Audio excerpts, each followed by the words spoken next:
मेरा आपसे प्रश्न होगा, चंपारण भारत के किस राज्य में स्थित है? चंपारण सत्याग्रह। चंपारण सत्याग्रह। सत्याग्रह का अर्थ होता है चंपारण सत्याग्रह। अगर हम आपसे पूछें कि सत्याग्रह का क्या अर्थ होता है, तो सत्याग्रह का अर्थ होता है सत्य के लिए आग्रह, यानी कि किसी सही चीज के लिए कोई निवेदन करना, ये सत्याग्रह है, जो चीजें सही हों। ठीक है, तो ये चंपारण सत्याग्रह क्यों किया गया, पहले इसकी कहानी समझ लीजिए आप। आपको हम बताएंगे, पहले शॉर्ट में कहानी समझेंगे, फिर नोट्स बनाएंगे तो अच्छे से समझ में आएगा। तो गांधी जी आप जानते हैं, मैं आपसे पूछूं कि किस डेट को भारत में वापस आए थे? 9 जनवरी 1915 को वापस आए। 9 जनवरी 1915 को वापस आने के बाद में उन्होंने अपने गुरु चुने, गोपाल कृष्ण गोखले। गोपाल कृष्ण गोखले ने उनसे कहा कि एक वर्ष आप भारत की स्थितियों के बारे में, यहाँ के लोगों के बारे में, यहाँ की समस्याओं के बारे में, यहाँ का जो जनजीवन है, ठीक है, यहाँ पर मतलब किस तरह से जीवन है, यहाँ का जो कल्चर है, उसको समझ लीजिए, क्योंकि आप बाहर से आए हैं। ठीक है, तो क्योंकि वो तो वहाँ पर दक्षिण अफ्रीका में तो वो भारतीयों के जन नेता बन चुके थे। अब जब वहां पर जन नेता बन चुके थे, तो सीधी सी बात है, बहुत से भारतीय लोगों को ये उम्मीदें थी कि यहाँ पर महात्मा गांधी जन नेता होंगे। तो ऐसी ही समस्याएं चल रही थी उस समय पर आपका बिहार में। बिहार में नील की खेती, अगर आपने सुना होगा, हम तुम सब ने अपनी, जब हम स्कूल्स में होंगे, तो जब आपकी इस वाइट शर्ट में आपने नील लगते हुए देखा है, नील? तो आप कहेंगे बिल्कुल देखा है भैया। तो नील क्या होता था? वो रंग होता था, तो नील की खेती कराते थे किसानों से। अब ब्रिटिश सरकार ने क्या किया था, वहां पर एक 3 कठिया प्रणाली भी लागू कर दी थी। 3 कठिया यानी आपका क्या होगा, 1 बीघे में जो 20 कट्ठा होता है, उसमें से 1 बीघे में से 3 कट्ठे पर आपको नील की खेती करनी होगी, यानी 3/20 भाग पर। और आसान शब्दों में कहे तो यदि आपके पास 20 बीघा जमीन है, तो 3 बीघे में आपको नील की खेती करनी जरूरी है। अच्छा, फिर क्या समस्या थी जी इससे, खेती से? खेती से समस्या ये थी कि नील की खेती जो है वो काफ़ी मतलब महंगी होती थी। पहली बात तो ये, तो किसान उसकी वजह से कई बार जो है कर्ज में डूब जाते थे। दूसरा, नील की खेती की वजह से जो है जमीन आपका बंजर हो जाती थी आसपास की, क्योंकि वो पानी बहुत सोखती थी नील की खेती। अच्छा ठीक है जी, एक कारण ये हो गया। तीसरा, किसानों को अपने पैर से उस नील को खूंदना पड़ता था, ऐसे प्रेस करना पड़ता था, तो उसकी वजह से बीमारियां भी होती थी कई बार। ठीक है, तो ये 3 मेजर समस्याएं थी, समझ में आई? आप कहेंगे हाँ। लेकिन क्या हुआ था, मार्केट में उस समय पर आपका जो आर्टिफिशियल कलर्स थे, जो कृत्रिम रंग थे, वो आने लग गए। भाई पहले तो रंग ही सफेद था, है ना? तो धीरे धीरे जब आपका विज्ञान ने तरक्की की, तो बहुत तरह के रंग जो हैं वो भी इन्वेंट होने शुरू हो गए। लाल रंग, नीला रंग, पीला रंग। तो अब वाइट की उतनी डिमांड नहीं रही। अब वाइट में नील की भी उतनी डिमांड नहीं रही, तो अंग्रेज भी उससे मुक्ति चाहते थे। लेकिन अंग्रेजों ने तो उस नील की खेती के लिए बहुत सारी फैक्ट्रीज बना दी थी, उसके उत्पादन के लिए, प्रोडक्शन के लिए। तो उन फैक्ट्रीज में जो उनका खर्चा हुआ था, उस खर्चे को वो कैसे निकालें? ठीक है, तो ये भी एक समस्या थी, चाहते थे वो भी छुटकारा। तो उसके लिए उन्होंने क्या बोला, ठीक है इन फैक्ट्रीज को बंद कर देते हैं, लेकिन किसानों से क्या करेंगे, आपका एक टैक्स ले लेंगे। एक टैक्स ले लेंगे, अतिरिक्त टैक्स, कि भाई ठीक है, तुमको नील की खेती से तुम छुटकारा चाहते हो, तुमको छुटकारा दे देंगे, लेकिन ये एडिशनल टैक्स तुमको देना पड़ेगा। अब किसानों ने तो इस बात के लिए क्या किया, आंदोलन शुरू किया। जैसे कि पीर मोहम्मद यूनुस थे, जिनको हम चंपारण का हीरो कहते हैं, उन्होंने आंदोलन शुरू किया। और फिर वहां पर राजकुमार शुक्ल ने, उनको गांधी जी के बारे में उन्होंने सुन रखा था, तो उन्होंने जनता से प्रॉमिस किया कि मैं एक ऐसे व्यक्ति को लेकर के आऊंगा यहाँ पर, मैं आपसे वादा करता हूँ, जो यहाँ के किसानों के साथ में शोषण हो रहा है उससे मुक्ति दिला देंगे। तो वो पहुंच गए कहाँ, 1916 में कांग्रेस का अधिवेशन कहाँ पर हुआ था? लखनऊ में। तो वो लखनऊ पहुंच गए मिलने, संत राउत भी उनसे मिले गांधी जी से, उन्होंने रिक्वेस्ट किया, और गांधी जी के पीछे पीछे रहे। बोले जाने नहीं दूंगा, तुमको चंपारण चलना पड़ेगा। तो गांधी जी उनके बहुत ज्यादा रिक्वेस्ट मोड पर आने पर, कहाँ पर, मोतिहारी, चंपारण की ओर चलेगी। ठीक है, किसानों के हक के लिए डिमांड करते हैं। और वो आंदोलन उनका सफल भी हुआ, ब्रिटिश सरकार ने उन पर रोक भी लगानी चाहिए। और गांधी जी ने वहाँ पर शिक्षा व्यवस्था में भी काफ़ी बदलाव किए, जैसे बरहवा लखन सेन स्कूल में आपका, लखन सैन स्कूल खोला आपका, एक आपका मधुबन में स्कूल खोला। ठीक है, तो वहाँ पर कई विद्यापीठ उन्होंने स्थापित की। शुरू करें? पढ़ने के लिए तैयार हैं? कहानी समझ में आई? थम्स अप करें? आप कहेंगे हाँ जी। तो यहाँ पर क्या बोलेंगे, दो चीजें रख लेना। 1900 का जो चंपारण आंदोलन है, ये कहाँ पर हुआ था? बिहार में। बिहार, पूर्वी बिहार में, बिहार में ये हुआ था। और यहाँ पर गांधी जी के जो सहयोगी रहे, सहयोगी कौन कौन रहे थे इस आंदोलन में, इसका वर्ष भी लिख लेना भैया। 1917 की बात हम आपको बता रहे हैं। सहयोगी इसमें थे नरहरि पारिख, जो गांधी जी के साथ चले थे। नरहरि पारिख, पारिख बोलिए या नरहरि पारिख बोलिए। Mahadev Desai, Mahadev Desai, Mahadev Desai. J B Kripalani, J B Kripalani, J B Kripalani. Rajendra Prasad, Rajendra Prasad, Rajendra Prasad, ठीक है। और एक थे इसमें अनुग्रह नारायण सिन्हा, अनुग्रह,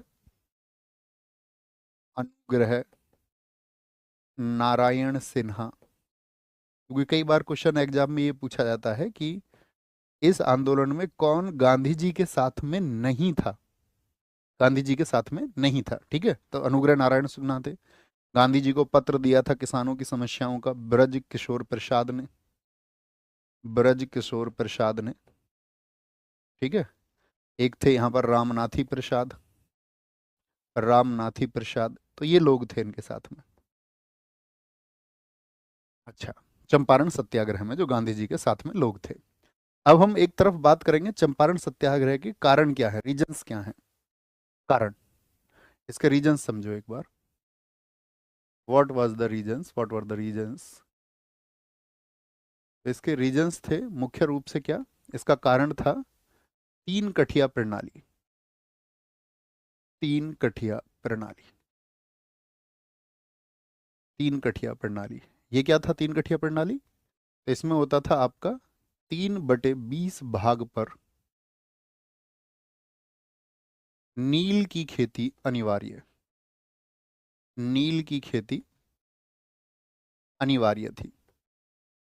3/20 भाग पर नील्स एग्रीकल्चर इज कंपलसरी। इसी को हम क्या बोलते हैं, तीन कठिया। समझ गए, एक बीघे में कितना कट्ठा होता है, 20 कट्ठा। तो उन्होंने बोला कि आपको 3 कट्ठे पर नील की खेती करनी है, बाकी पर आप जो चाहें वो कर सकते हैं। 3 कठिया प्रणाली हुई, इसको हम कहेंगे। और तो इसमें क्या था, नील की खेती, इसको इंपॉर्टेंट रख लेना, ये बहुत पूछा जाता है, नील की खेती। लेकिन यहाँ पर हुआ क्या, मैंने आपको बताया, एक छोटी सी चीज हमने आपको बताई, कृत्रिम रंगों का आविष्कार हो गया था। कृत्रिम रंगों का आविष्कार, invention of artificial colours, invention of artificial colours. इसकी वजह से क्या अंतर आया, इन्वेंशन ऑफ आर्टिफिशियल कलर्स। इसकी वजह से नील की जो डिमांड थी वो कम हो गई, स्वाभाविक सी बात है, होगी ही। और क्या हुआ, जो अंग्रेज थे, अंग्रेज ये भी चाहते थे कि भाई इसकी जो फैक्ट्री वगैरह है नील की ये बंद हो। अंग्रेज भी छुटकारा चाहते थे। छोटी सी कहानी लिखिए, अंग्रेज भी इससे क्या थे, छुटकारा चाहते थे। भाई कैसे भी हम, ये जो फैक्ट्रीज हमने लगाई हैं अब तो ये घाटे में जा रही हैं, क्योंकि डिमांड कम हो गई है, तो कोई फायदा नहीं हुआ। लेकिन वो कैसे उन फैक्ट्रीज को बंद करें, इसके लिए उन्होंने क्या किया कि एक काम करते हैं, भरपाई किसानों से कर लेते हैं, किसानों से कर लेते हैं। अंग्रेज भी छुटकारा चाहते थे, और इसके लिए किसानों पर अतिरिक्त कर लगा दिए, किसानों पर अतिरिक्त कर लगा दिए, imposed additional taxes on farmers, अतिरिक्त कर लगा दिए। अब जो अतिरिक्त कर उन्होंने किसानों पर लगाए, तो इससे किसानों के अंदर एक रोष पैदा हुआ, एक विरोध किसानों ने व्यक्त करना शुरू किया। और यहां से दो व्यक्ति जो हैं, कौन कौन से, एक तो ब्रज किशोर प्रसाद, इनके आगे लिखिए, चंपारण की समस्याओं का पत्र गांधी जी को दिया, चंपारण की समस्या का पत्र, समस्या का पत्र, ठीक है, समस्या का पत्र किसको दिया, गांधी जी को दिया। और एक व्यक्ति और थे इनके साथ में, क्या बोलेंगे, यहाँ अन्य व्यक्तियों में यहीं पर लिख लेना नाम, उनका नाम हम बोलेंगे, आगे लिख लेते हैं, चलो आगे लिख लीजिए, वो नाम होगा आपका रामचंद्र शुक्ल। रामचंद्र शुक्ल ने, रामचंद्र शुक्ल ने, यही नाम है ना, बताओ कितने लोग मानते हैं रामचंद्र शुक्ल नाम है, कितने साथी कह सकते हैं, अभी नाम हमने आपको बताया था। कितने लोगों ने ध्यान दिया था बताओ जरा, आंसर करें एक बार। रामचंद्र शुक्ल, बहुत बढ़िया बहुत बढ़िया। गलत एकदम से, रामचंद्र जो सारे साथी लिख रहे हैं एकदम से गलत है, यानी कि मतलब तुमने हमारा नाम सुना नहीं था। राजकुमार शुक्ल नाम है उनका, राजकुमार शुक्ल। बुद्धू ध्यान क्यों नहीं देते हो? राजकुमार शुक्ल ने लखनऊ अधिवेशन में, लखनऊ अधिवेशन में, लखनऊ अधिवेशन कब हुआ था, किस वर्ष में? 1916। इसके अध्यक्ष बताओ कौन थे? लखनऊ अधिवेशन में, लखनऊ अधिवेशन में गांधी जी से मुलाकात की, गांधी जी से मुलाकात की, मुलाकात की।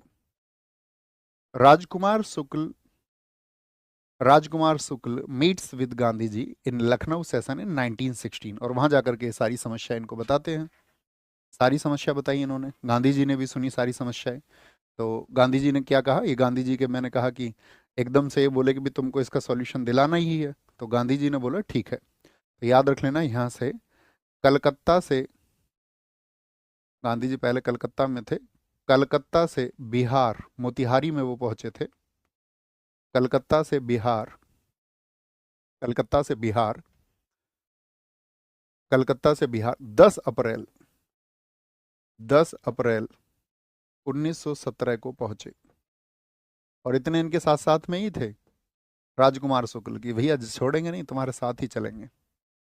Reached in Bihar from Calcutta on 10th of April 1917, पहुंचते 10 अप्रैल को, और 10 अप्रैल को पहुंच के फिर 19 अप्रैल, 19 अप्रैल 1917 को चंपारण आंदोलन शुरू किया, चंपारण आंदोलन शुरू किया, आंदोलन शुरू किया। स्टार्टेड चंपारण आंदोलन on, he started Champaran, Champaran movement और चंपारण आंदोलन, Champaran movement on 19th of April, 19th of April 1917, 1917। और जाकर के गांधी जी ने क्या बोला, भाई एक ही चीज होगी कि भाई नील की खेती है वो किसानों के लिए समस्या है। और गांधी जी एकदम से आंदोलन नहीं करते थे, उसके लिए पहले वो चीज़ों को वेरीफाई करते थे कि सही मायने में ये चीज़ें हैं या नहीं हैं, क्या सच में नील की खेती से किसानों को नुकसान हो रहा है या नहीं। ऐसे नहीं कि जाके एकदम से आंदोलन कर दो किसी भी चीज़ के लिए। तो मूल समस्या यदि है, आंदोलन की आवश्यकता है, तो ही आंदोलन होना चाहिए। ये भी आंदोलन की एक पृष्ठभूमि है, या कहें आंदोलन की एक आवश्यकता है कि जब उसकी जरूरत हो उसको तभी किया जाए। यही एक सही आंदोलनकारी की पहचान भी है, ऐसे नहीं कि बात बात पर आंदोलन आप कर दें। तो 19 अप्रैल 1917 को चंपारण आंदोलन शुरू किया, क्योंकि उससे क्या होता है आप समझ रहे हैं ना, कि बार बार आंदोलन से अंतर क्या आता है। आप बार बार आंदोलन कर देंगे किसी चीज पर, तो एक दिन क्या होगा, आंदोलन के लिए ही अरुचि पैदा हो जाएगी, और आंदोलन में फिर रुचि नहीं दिखाएगा कोई, कि उनको लगेगा कि ये तो भाई अब रोज का काम हो गया। जब आप एक विशेष मांग के लिए आंदोलन करेंगे, आंदोलन भी तभी प्रभावी रहता है। ठीक है भैया, राजकुमार शुक्ल को किसने एडवाइस दी कि महात्मा गांधी को आमंत्रित किया? अरे नहीं, महात्मा गांधी आप समझे नहीं, अभी साउथ अफ्रीका में क्या करके आए थे। राजकुमार शुक्ल जानते थे ना इस बात को कि गांधी जी कितने प्रभावी हैं, वहां पर भारतीयों की डिमांड उन्होंने रखी है दक्षिण अफ्रीका में, और वो अभी भारत आ चुके हैं और यहाँ पर वो एक लीडरशिप कर सकते हैं, इसीलिए वो गए। ओके, तो 19 अप्रैल 1917 को चंपारण आंदोलन शुरू किया। और चंपारण आंदोलन के लिए क्या बोलेंगे, जब गांधी जी यहाँ पर पहुंचे, गांधी जी यहाँ पर पहुंचे तो जो वहां पर आपका कलेक्ट्रेट थे, जिला कलेक्ट्रेट थे, ठीक है, तो बोले मोतिहारी के जो वहां पर थे, तो उन्होंने बोला गांधी जी कि भी तुम वापस चले जाओ। और गांधी जी को उन्होंने खूब समझाया, लेकिन गांधी जी नहीं माने। इवन एक यहाँ पर एक आपका मैनेजर था अंग्रेजों का, इरविन, इरविन उसने गांधी जी को बुलाया आपका भोज के लिए, और गांधी जी को यहाँ पर जहर देने का प्रयास किया दूध में। लेकिन वो जो रसोई था उसको इस बात का पता था, और उसने वो दूध का गिलास जो है वो गिरा दिया। तो गांधी जी को जहर देने की कोशिश की गई थी अंग्रेजी प्रशासन के द्वारा यहाँ पर, कि भाई इस तरह से, तो क्योंकि अंग्रेज समझ गए थे ना कि ये वहाँ पर परिवर्तन लेके आए हैं साउथ अफ्रीका में, वहाँ हक के लिए लड़ रहे हैं, और यहाँ पर अभी